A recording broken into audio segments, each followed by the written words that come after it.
Assalamualaikum warahmatullahi wabarakatuh. Saya akan mencoba menerangkan tentang materi ukuran dispersi. Bisa mahasiswa baca tentang ukuran dispersi ini di buku elektronik yang sudah saya sediakan di Google Class.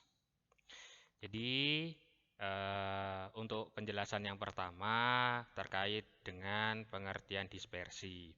Jadi, dispersi itu, ukuran dispersi ya, itu bisa juga disebut dengan ukuran variasi ataupun ukuran penyimpangan. Jadi, jika di dalam buku teks terdapat kalimat ukuran dispersi, ukuran variasi, ataupun ukuran penyimpangan itu sama maknanya.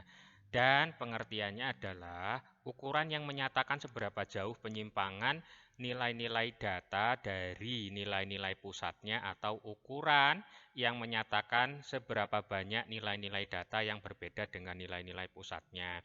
Jadi nanti bisa mahasiswa analisis apakah hasil dari perhitungan tentang ukuran penyimpangan itu jauh dari data sesungguhnya atau dekat, atau terjadi banyak penyimpangan atau tidak ada penyimpangan. Kita lanjut ke slide yang selanjutnya. Nah, secara dasarnya ya. Jadi konsep dasar dispersi di sini ada contoh. Ada A, B, dan C, di mana A terdapat 5 data, masing-masing data 50, sehingga kalau kita hitung rata-ratanya, hasilnya adalah 50. Tetapi data ini merupakan data homogen. Kenapa? Karena datanya sama, nilainya sama. Sedangkan yang B, ini datanya berbeda-beda, makanya disebut dengan data heterogen. Ketika data ini dicari rata-rata hitungnya, maka hasilnya sama, yaitu 50. Silakan mahasiswa jumlah sendiri 50 tambah 40 tambah 30 tambah 60 tambah 70 dibagi 5. Pasti hasilnya 50. Kemudian ada juga contoh data yang C ya.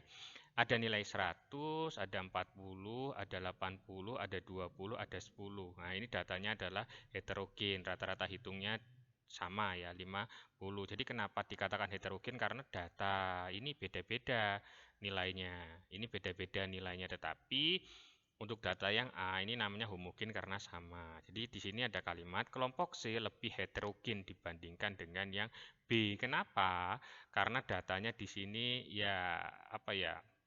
Bisa dikatakan loncatannya atau mungkin jaraknya itu lebih bervariasi untuk yang C. Makanya di sini kelompok C lebih heterogen dibandingkan dengan yang B. Kalau di sini kan selisihnya 10 ya, 30, 40, 50, 60, 70, 10. Tapi kalau di sini 10 ke 20, 20, 20 ke 40 itu 20 kan selisihnya, terus ke sini lagi selisihnya 40 dan 40 kembali lagi 20. Nah, ini makanya datanya heterogen. Kalau ini kan selisihnya hanya 10. Kalau ini tidak ada selisih alias sama.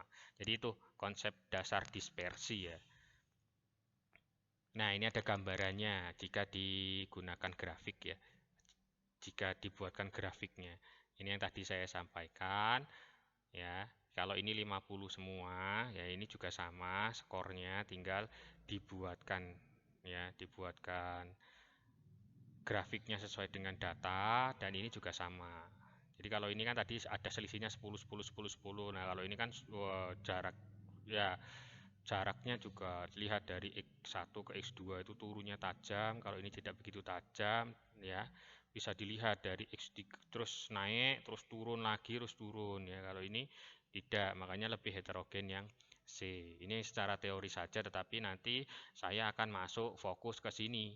Jadi jenis dispersi itu ada dua, ada dispersi mutlak sama relatif, di mana dispersi mutlak ini digunakan untuk mengetahui tingkat variabilitas nilai-nilai observasi pada suatu data. Jadi nanti akan menghitung range atau jangkauan atau jarak, ada simpang kuartil, quartile deviation, ada simpang rata-rata, mean deviation, ada simpangan baku, standard deviation.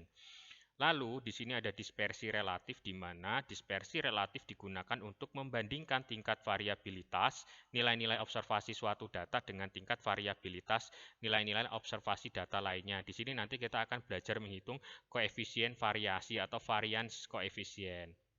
Nah, untuk pembelajaran kali ini saya akan fokuskan kepada ini saja. Jadi nanti fokusnya saya akan mengajarkan cara menghitung range atau jarak, menghitung deviasi rata-rata, data tunggal, data kelompok, standar deviasi juga, dan yang terakhir yaitu varians. Jadi nanti untuk saya back dulu, untuk yang simpangan kuartil, ini nanti silahkan mahasiswa baca di dalam e-book, dan mungkin nanti akan saya buatkan videonya tersendiri untuk perhitungan desil, persentil, dan kuartil. Kita lanjut. Yang pertama itu ada range atau jarak atau jangkauan. Nah, di sini range atau rentangan adalah data tertinggi dikurangi dengan data terendah. Ini rumus umumnya ya. Jadi jarak itu adalah data tertinggi dikurangi data terendah. Data tertinggi itu apa nilainya ya? Jadi rumus range bisa dibuat semacam ini. R sama dengan XN dikurang X1. Kalau di sini R itu berarti jarak, XN itu data tertinggi, dan X1 itu data terendah. Kalau dilihat dari contoh ini, dari data ini, data tertinggi ada di angka 7. Sedangkan data terendahnya adalah 1. Berapa jaraknya? Maka 7 dikurangi 1. Hasilnya adalah 6. Ini masih standar untuk mengukur jarak. Saya lanjutkan. Nah, bagaimana jika di sini rumus range untuk data yang telah dikelompokkan? Kalau tadi datanya tunggal, sekarang datanya sudah dikelompokkan. Jadi rumusnya ini. R itu sama dengan batas bawah kelas terakhir dikurangi batas bawah kelas pertama. Atau R sama dengan nilai tengah tertinggi dikurangi nilai tengah terendah. Kita cek di sini. Berapa nilai tengah tertinggi? Ini kita cari dulu nilai tengahnya. 21 tambah 30 dibagi 2. Ketemulah nilai tengah. Sedangkan di sini rumusnya adalah nilai tengah tertinggi. Berapa nilai tengah tertinggi? Kita cek. Oh, ternyata 95,5 dikurangi nilai tengah terendah. Kita lihat 25,5, maka dikurang saja, maka hasilnya adalah 70. Nah, kita juga bisa menggunakan cara yang berikutnya. Nilai batas bawah kelas terakhir dengan batas bawah kelas pertama. Kita cek. Batas bawah kelas terakhir berarti kan di sini. Berarti 91 itu dikurangi 0,5. Oh, tidak. Bukan seperti itu ya. Karena di sini batas bawah bukan tepi ya. Jadi batas bawahnya itu di sini 91. Sedangkan batas bawah awalnya di 21. Makanya 91 dikurangi 21. Maka hasilnya menjadi 70. Jadi cara mencari range untuk data kelompok itu bisa dari dua cara. Yang pertama menggunakan nilai tengah. Yang kedua menggunakan nilai batas bawah kelas terakhir sama dengan batas bawah kelas pertama. Jadi silahkan mau cari yang mana dan hasilnya juga sama. Lanjut lagi, di sini kita masuk ke perhitungan deviasi rata-rata. Apa itu deviasi rata-rata? Deviasi rata-rata merupakan nilai rata-rata dari harga mutlak seluruh simpangan-simpangannya. Dan deviasi rata-rata itu nanti ketika menemukan misalnya nih, ya ini ketika menemukan hasil perkalian atau pengurangan atau pembagian di mana hasilnya itu berupa negatif, maka itu di sini ada kalimatnya dari harga mutlak. Nah, ketika ketemunya negatif 3 misalnya, maka itu dianggap positif 3. Jadi tidak berpengaruh. Nah, di sini pengertian harga mutlak artinya bahwa seluruh simpangan yang dihasilkan selalu positif meskipun hasilnya adalah negatif. Jadi nanti di sini deviasi rata-rata ketika hasil penjumlahan, pembagian, pengurangan kok ternyata ditemukan min 3, itu anggap saja hasilnya adalah positif. Dan rumus deviasi rata-rata atau mean deviation, jumlah ya, ini jumlah atau sigma, X min X bar dibagi N, di mana bisa dilihat di sini keterangannya, X bar itu rata-rata, N itu banyaknya pengamatan dalam suatu sampel, dan X itu nilai setiap pengamatan, dan di sini ada tanda mutlak. Kita langsung lanjut ke contoh. Di sini ada contoh Berat sampel peti kayu untuk pengiriman ke Prancis adalah, ini dalam satuannya dalam kilo, 103, 97, 101, 106, dan 103. Hitunglah deviasi rata-ratanya. Jadi yang harus mahasiswa buat pertama kali untuk menghitung deviasi rata-rata adalah buatlah menggunakan tabel. Buatlah menggunakan tabel, kenapa? Karena tabel ini sangat membantu untuk melakukan perhitungan. Kalau saya sih lebih mudah dengan menggunakan tabel dalam menghitung. Ini bisa juga mahasiswa lihat di e-book yang saya berikan. Jadi masukkan saja datanya. Tidak perlu diurutkan, tidak apa-apa. Yang penting masukkan datanya, sudah masuk, kita cari rata-ratanya. Kita cari rata-ratanya. Jadi 103 ditambah 97 tambah 101 tambah 106 tambah 103 dibagi 5. Jadi rata-ratanya ketemulah 102. Sedangkan, nah ini mohon maaf di sini harusnya ada logonya, kemungkinan saya belum mengkopinya. Nah, kita cari nih X min X bar. Jadi di sini tabelnya adalah X min X bar. Nah, ini X-nya. X barnya berapa? Di sini. Ya. X barnya di sini berarti 103 dikurang 102 hasilnya 1. 97 dikurang 102 minus 5. 101 kurang 102 minus 1. 106 kurang 102 4. 103 dikurang 102 1. Sehingga tadi rumusnya adalah jumlah X min X bar dibagi N. Sehingga ini tinggal dijumlahkan saja. 1, ingat ini tidak negatif tetapi dianggap positif. Jadi 1 tambah 5 tambah 1 tambah 4 tambah 1 sehingga hasilnya menjadi 12. Kemudian kita masukkan ke rumus MD. Kita masukkan ke rumus MD langsung saja 12 dibagi N. N-nya 5. 1, 2, 3, 4, 5. Sehingga hasilnya untuk mean deviation atau deviasi rata-rata hasilnya 2,4 kilo. Mudah-mudahan sampai di sini mahasiswa bisa paham ya untuk mencari deviasi rata-rata. Kita lanjut ke slide selanjutnya. Di sini masih sama deviasi rata-rata, tetapi deviasi rata-ratanya datanya kelompok. Kalau tadi datanya tunggal, dan di sini ada unsur frekuensi. Ingat ya, yang namanya data kelompok pasti ada frekuensinya.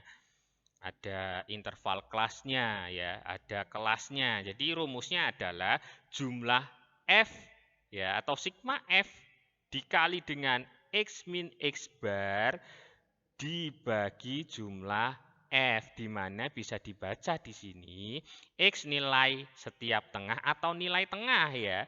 X rata-rata ya rata-rata hitung, jumlah F banyaknya data atau frekuensi. Kita langsung lanjut ke contoh. Nah, ini ada contoh soalnya seperti ini. Kebetulan saya sudah mencarikan nilai tengahnya. Tapi kalau di dalam soal yang sebenarnya nilai tengah ini belum ada ya dan dihitung sendiri ya. Ini contohnya. Langsung saja karena ini hanya berupa soal. Hitunglah deviasi rata-rata pada data kelompok. Nah, ini jawabannya. Karena di sini membutuhkan sigma F kali X min X bar, berarti nanti di sini kita lihat ya, kita lihat di sini.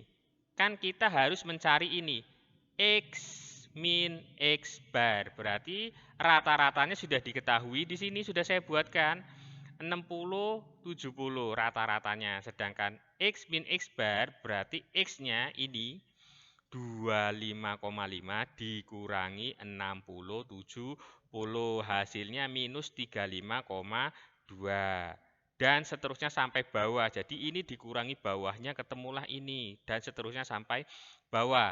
Kemudian bisa juga mahasiswa menggunakan rumus yang lain, misalnya menggunakan X dikali F. Ini juga sama, ini juga bisa sebenarnya. Kita kalikan saja. 25,5 nilai tengahnya dikalikan dengan frekuensi, ketemunya 1 kalikan semua. Jadi ketemulah ini untuk menghitung rata-ratanya tadi ya dibagi 100. Nah, kemudian mohon maaf, ini ternyata XF ini untuk mencari rata-ratanya ya, untuk mencari rata-ratanya. Jadi rumusnya tetap harus mengikuti alurnya. Dan setelah ketemu ya, setelah sudah ketemu semua nih X min X bar, Setelah sudah ketemu semua X min X bar kayak 95 dikurangi 60 70 itu hasilnya 34,8. Nah, kalau sudah semuanya ketemu, kita kalikan nih. Tabel F atau frekuensi ini kita kalikan dengan ini. 2 dikali min 35,2 min 70,4. Ini 6 dikali min 25,2 min 153. Kemudian kita jumlahkan ke bawah. Sehingga hasilnya adalah 1304,2. Kita masukkan saja ke dalam rumus mean deviation untuk data berkelompok. Berarti jumlah ini 1304,2 dibagi dengan N atau frekuensi. Nilainya 100 ya. Sehingga ketemu 13,042. Silahkan mahasiswa cek, siapa tahu saya salah dalam melakukan perhitungan. Intinya mahasiswa lihat bagaimana cara perhitungannya. Jadi misalkan dibutuhkan tabel X min X bar, berarti nanti X ini dikurangi dengan rata-rata. Kemudian kita butuh tabel F dikali X min X bar, berarti data F kita kalikan dengan data X min X bar. Kemudian kita ketemu semua, ini kalau sudah ketemu semua kita jumlahkan ke bawah, itu menjadi jumlah ini ya, jumlah F dikali X min X bar, sehingga ini jumlahnya. Terus kalau sudah ketemu ini tinggal bagi dengan jumlah frekuensi, dan ini ketemunya. Mudah-mudahan ini datanya benar yang saya hitung, kalaupun ada salah nanti boleh dikoreksi. Kita lanjut lagi. Nah, kita sudah masuk ke topik bahasan yang berbeda. Kita akan menghitung varian dan standar deviasi. Kalau tadi mean deviation atau deviasi rata-rata, kita sekarang menghitung varian dan standar deviasi. Yang pertama, varian itu apa sih? Varian adalah rata-rata hitung deviasi kuadrat dari setiap pengamatan terhadap rata-rata hitungnya. Ingat, rata-rata hitung deviasi kuadrat, berarti nanti akan ada banyak rumusnya itu yang kuadrat-kuadrat. Terus di sini varians ada dua, yaitu varians populasi dan varian sampel. Dan di sini rumus varian populasi itu tidak ada data kelompok. Yang ada hanya data tunggal, tetapi kalau untuk yang sampel itu nanti ada perhitungan dengan menggunakan data kelompok. Jadi ada data tunggal dan data kelompok untuk yang varian sampel. Kalau populasi hanya yang tunggal ya, tidak ada kelompok. Ini rumusnya untuk varian populasi di mana simbolnya mu ini ya. Simbolnya menggunakan mu ya. Mu bukan. Kebetulan saya lupa nih. Rho ya, rho. Jadi nanti dilihat ini namanya apa karena saya kurang mengerti juga, rho mungkin ya. Tapi saya tidak apa ya, tidak selalu menyebut itu. Saya selalu menyebut ini adalah varian untuk populasi ya. Jadi disimbolkan seperti ini simbolnya. Simbolnya seperti ini. Dan rumusnya adalah yang dikuadratkan ini adalah tadi apa namanya? Varians. Kalau standar deviasi berarti akar dari varians ya. Karena bisa mahasiswa lihat di sini rumus varians jumlah X min mu ya, ini mu baru ya. Pangkatnya 2 per N. Nah, kalau populasi N-nya besar ya. Dan di sini untuk mencari standar deviasi itu akar dari rumusnya varians. Jadi ketika kita menghitung varians, sudah ketemu variansnya, berapa standar deviasinya, kita tinggal melakukan pengakaran dari hasil varians, perhitungan varians.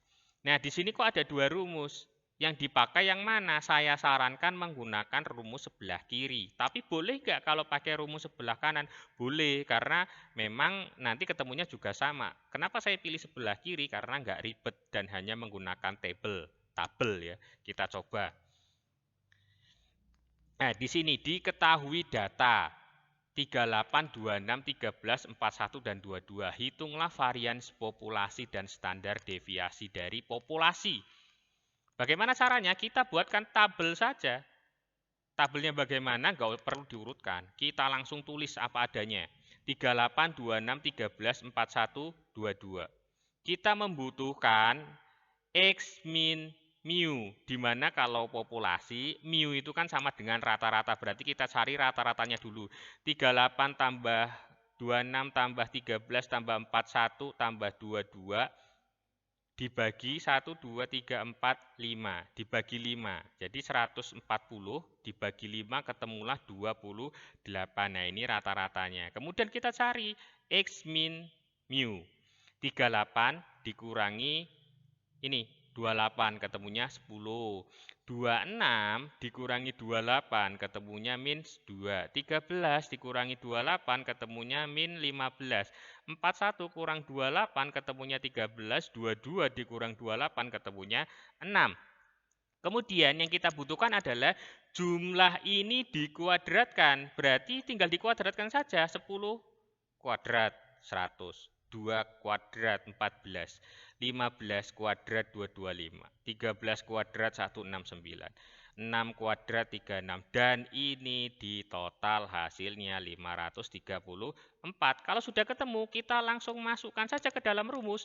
Jadi 534 dibagi dengan 5, 1, 2, 3, 4, 5, karena yang di sini N ya, N dibagi N, berarti 534 dibagi 5, hasilnya adalah 106,8. Ini adalah varians. Ini adalah hasil perhitungan varians. Berapa standar deviasinya? Berarti standar deviasi sama dengan akar dari varians. Tinggal diakarkan saja dari 106,8, ketemulah 10,3. Lupa kalau pakai rumus yang satu lagi gimana? Ini sudah saya berikan contohnya dan kalau saya lihat perhitungannya lebih ribet dan lebih lama. Makanya saya lebih menggunakan rumus yang sebelah kiri tadi ya. Saya back dulu. Nah, makanya saya menggunakan rumus yang ini. Jadi silakan saja mahasiswa bisa milih, bisa sebelah kiri, bisa sebelah kanan. Saya lanjutkan lagi. Jadi mudah-mudahan mahasiswa sudah paham ya intinya. Kita cari dulu rata-ratanya. Ketika sudah cari rata-ratanya, kita masukkan nih hasil perhitungan X min mu. Kemudian baru kita pangkatkan ya, pangkat 2 hasil dari ini. Nah, kemudian dijumlah sudah ketemu, dibagi N, itu ketemu varians. Setelah ketemu varians, kita akarkan, ketemu standar deviasi. Oke, sampai sini mudah-mudahan mahasiswa paham. Lanjut lagi. Nah, di sini ada varians lagi. Di sini ada varian sampel untuk data yang tidak berkelompok. Jadi kalau tadi untuk populasi tidak ada data kelompoknya, jadi hanya itu saja rumusnya. Tetapi kalau datanya berupa sampel, nah ini simbolnya pakai S.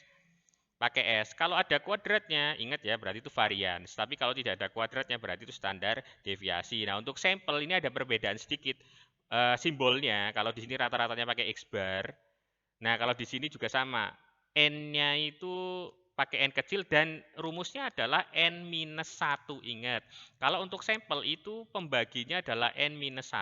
Ini tidak usah saya jelaskan lagi ya, bahwa memang standar deviasi yang ini, standar deviasi itu akar dari varians.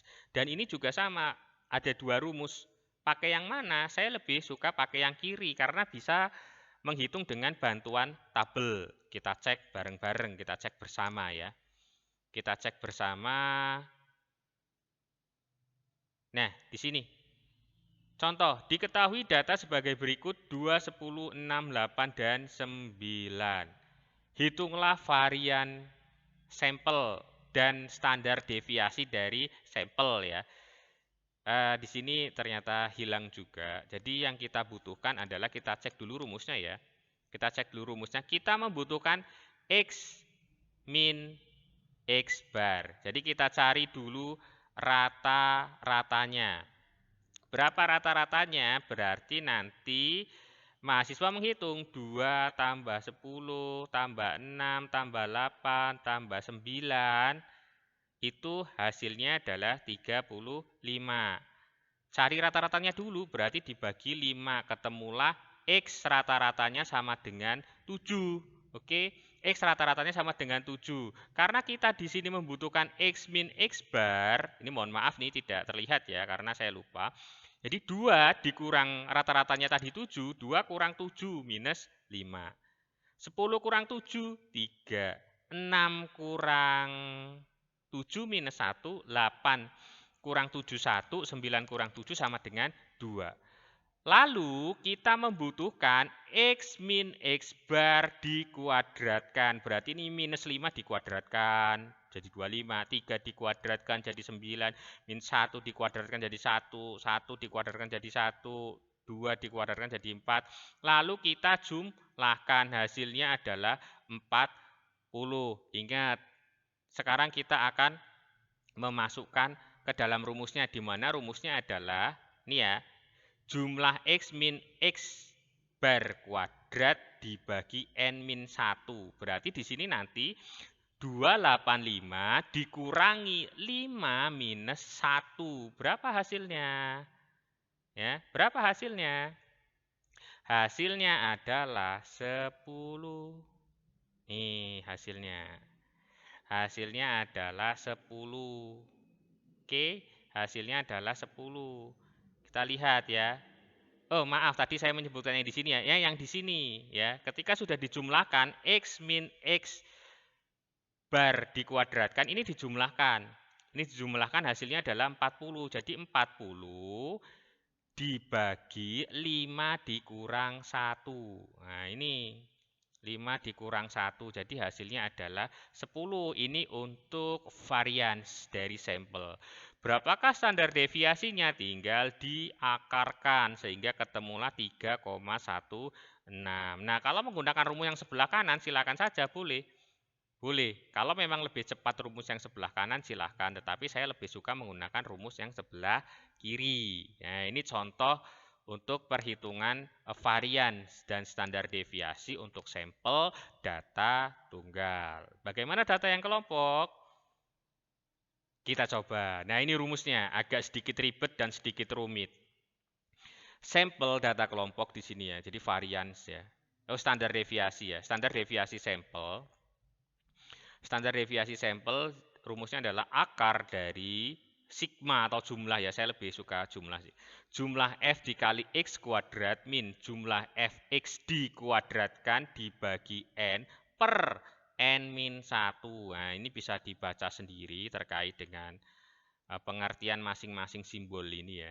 Berarti nanti kita membutuhkan banyak nih. Ada F dikali X kuadrat. Berarti nanti kita butuh tabel X kuadrat. Kita butuh tabel F dikali X kuadrat. Kita butuh tabel F dikali X yang kemudian dikuadratkan. Nah, seperti apa? Nah, ini ada contoh soal. Ini kebetulan nilai tengahnya sudah saya buat, di mana nilai tengah itu artinya sama dengan X ya. Tadi bisa dibaca di sini untuk X itu apa? Nilai setiap tengah atau nilai tengah ya. Ini sudah saya buatkan dan soalnya sama seperti contoh yang ada di slide sebelumnya atau di bagian awal. Nah, ini hasilnya. Kita membutuhkan data X dikali F atau F dikali X, kita membutuhkan data X kuadrat. Nah, di sini bisa 2. Bisa 2 di sini. Bisa 2. Loh, kok bisa 2? Pakai yang mana nih, Pak, yang benar? Yang penting ngikutin rumusnya aja. Kalau misalkan, kan di sini, nih, di sini kita butuh F dikali X kuadrat. Berarti kita mengkalikan F dikali X kuadrat, maka hasilnya 1300,5. Tetapi ternyata hasilnya itu sama dengan mengalikan Fx nilai 51 ini dikalikan dengan X, itu hasilnya sama. 1300,5. Jadi nanti mahasiswa kalau ingin mengikuti sesuai dengan rumus, berarti mahasiswa mengikuti yang F dikalikan X kuadrat. Kalau misalkan lagi di mahasiswa kan males gitu ya Pak, kalau kuadrat-kuadrat itu kok nilainya gede-gede banget Pak. Kalau saya menggunakan yang ini boleh nggak? Boleh, karena ketemunya sama. Kalau nanti mahasiswa tidak percaya silahkan cek. Nah, kalau sudah ketemu semua nih, Fx dikali X atau F kali X kuadrat dijumlahkan ke bawah. Sehingga ketemu hasilnya ini, 394545. Nah, tinggal dimasukkan ke dalam rumus. Nah, ini 394545 itu adalah jumlah Fx kuadrat. Sedangkan 670 itu adalah jumlah Fx yang nantinya akan dikuadratkan dibagi N. N-nya itu atau frekuensinya 100 dan pembagi yang terakhir adalah N-1, 100 dikurangi 1, sehingga nanti mahasiswa bisa tahu ini dicari dulu ya, dicari dulu kuadratkan terus dibagi 100 tuh hasilnya ini 368,449. Nah, kemudian tinggal dikurangkan saja 394,545 dikurangi 368,449 dibagi dengan 99 sehingga ketemunya adalah akar dari 263,6. Ketemu hasil akhirnya adalah 15,38. Nah, ini menurut saya karena ini masih dasar, mahasiswa perlu memahami pelan-pelan, tolong dilihat lagi komponen yang ada di dalam rumus standar deviasi untuk data berkelompok. Standar deviasinya sampel ya. Silahkan. Jadi nanti kalau mahasiswa sudah tahu, nah kita tinggal melihat saja komponen-komponen yang ada di dalam rumus, ya. Kemudian kita buatkan tabelnya.